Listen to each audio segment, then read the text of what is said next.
एक लड़का करीब 19 साल का था। उसका नाम सौरभ था। बहुत ही ज्यादा चंचल, थोड़ा होशियार, पढ़ने लिखने में माहिर लड़का था। वह अपनी पढ़ाई गांव से दूर रहकर एक शहर में पढ़ाई करता था। सौरभ के कॉलेज में गर्मियों की छुट्टी तथा होली की त्योहार के कारण उनके कॉलेज में छुट्टी होने वाले थे।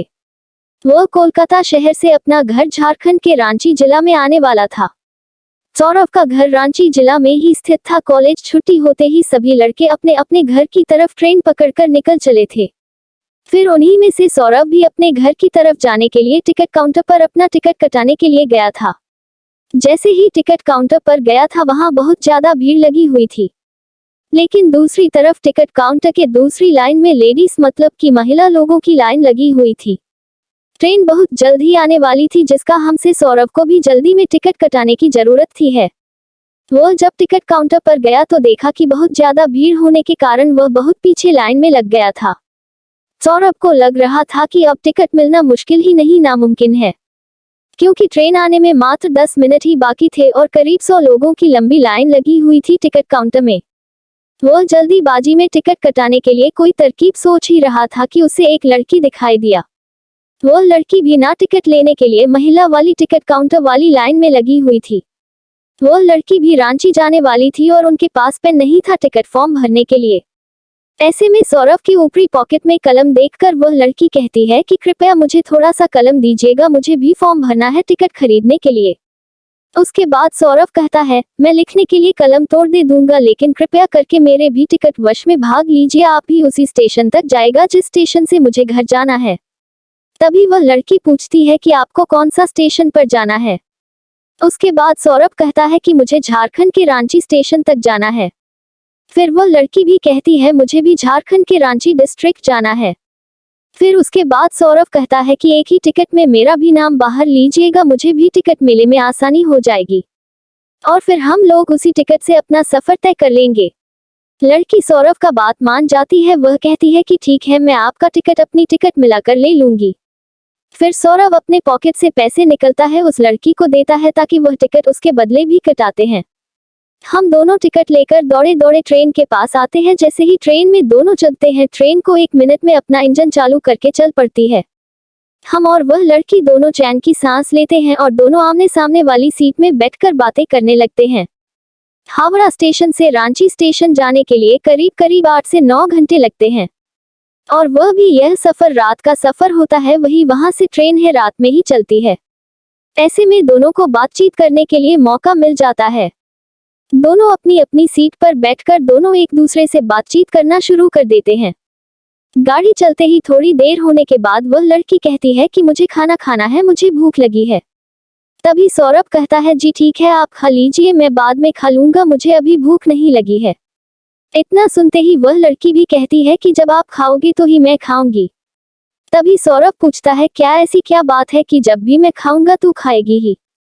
तभी वह लड़की कहती है कि हम दोनों साथ में जा रहे हैं, मैं अकेले खाऊंगी मुझे अच्छा नहीं लगेगा, इस कारण से तू जब खाएगा मैं खाऊंगी। दोनों में बातचीत शुरू हो जाती है और उस लड़की का नाम पूछता है। वह लड़की अपना नाम शोभा बताते हैं। तभी वह लड़की कहती है कि मुझे तो आपका नाम पहले से ही पता है। उसके बाद सौरभ कहता है कि आपको मेरा नाम कैसे पता है। शोभा कहती है कि आपने अपना नाम और उम्र टिकट बनाते समय बताया था और वह टिकट अभी भी मेरे पास ही है, इसी कारण से मुझे आपका नाम पता है। अभी सौरभ कहते हैं कि मुझे तो ये पता भी नहीं है, आपको मेरा नाम भी पता होगा। मुझे तो याद भी नहीं है कि मैं अपना नाम आपको कभी बताया भी होगा। तभी वह लड़की कहती है कि आपने तो बताया था। रात बहुत ज्यादा हो जाता है, दोनों अपनी अपनी सीट पर सो जाते हैं। सुबह के 3 बजे नींद टूटती है दोनों का। उसके बाद दोनों अपना अपना पानी की बोतल से अपना मुंह धोते हैं और फिर दोनों एक दूसरे से बातचीत करना शुरू कर देते हैं। ऐसी बात करते करते सुबह के 6 बजे बज जाते हैं। दोनों की ट्रेन अपना गंतव्य स्टेशन पर पहुंचने वाली होती है। दोनों सोचते हैं कि अब तो हमें एक दूसरे से अलग हो जाना है। सौरभ वह लड़की बहुत पसंद आती है, मतलब सौरभ को शोभा बहुत पसंद आती है और शोभा को भी सौरभ बहुत पसंद आता है। लेकिन दोनों बिना कुछ बात किए एक दूसरे से जाने के लिए तैयार हो जाते हैं। जैसे ही ट्रेन रुकने वाली होती है, वैसे ही लड़की मतलब कि शोभा और सौरभ दोनों अपना अपना सामान उठाते हैं, अपने घर की तरफ चल देते हैं। जैसे ही सौरभ और शोभा दोनों अपना अपना घर पहुंचते हैं, उसके कुछ देर बाद सौरभ के मोबाइल पर एक कॉल आता है। सौरभ अपना मोबाइल से कॉल रिसीव करता है और कहता है कि आप कौन बोल रहे हैं। तभी उधर से आवाज आती है कि मैं शोभा बोल रही हूँ। ये सुनकर सौरभ का मन विचलित हो जाता है और वह खुशी के मारे इधर उधर घूमने लगते हैं, क्योंकि सौरभ को शोभा का नंबर तथा उसका कॉल देखकर उसे बहुत ज्यादा खुशी मिली है। तभी शोभा मोबाइल पर कहती है कि आपने अपना घर पहुंच लिया है। तभी सौरभ करता है कि हाँ, मैं 1 घंटा पहले ही अपना घर पहुंच चुका हूँ। उसके बाद सौरभ शोभा से पूछता है कि आपने अपना घर कब पहुंचती है। तभी शोभा कहती है कि मैं भी 1 घंटे पहले ही पहुंच चुकी थी। मुझे नहाने और फ्रेश होने में टाइम लग गया था, इसलिए मैं 1 घंटे बाद फोन कर रही हूँ। अब दोनों में खूब अच्छी तरह से बातचीत होने लगी है। दोनों मिलकर हम दिन भर रात भर मिलकर बातें करते रहते हैं और दोनों को एक दूसरे से काफी ज्यादा मित्रता और एक दूसरे में प्यार होने लगा था। एक दूसरे से मिलने के लिए एक दिन स्टेशन पर बुलाया और स्टेशन के बाजू में एक पार्क था, वही दोनों एक दूसरे से मिलने का समय भी फिक्स किया था। फिर दोनों मिलकर आती कहां से बातचीत करते हैं, दोनों एक दूसरे को समझते हैं तथा एक दूसरे को प्यारा अथवा किस करते हैं। उसके बाद दोनों अपनी शादी के लिए अपने अपने घर वाले को कहते हैं। घर वाले दोनों के घर वाले से बातचीत करते हैं और शादी के लिए राजी हो जाते हैं।